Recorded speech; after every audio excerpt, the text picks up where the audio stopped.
like one of those scenes of an old building being purposely dynamited and blown up. Anybody who's ever watched a building being demolished on purpose knows that if you're going to do this, you have to get at the under-infrastructure of a building and bring it down.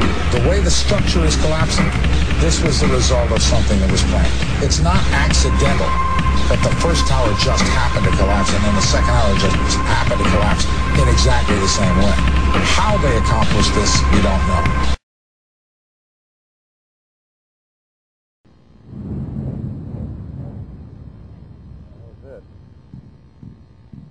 Well, here comes the fucking dust cloud.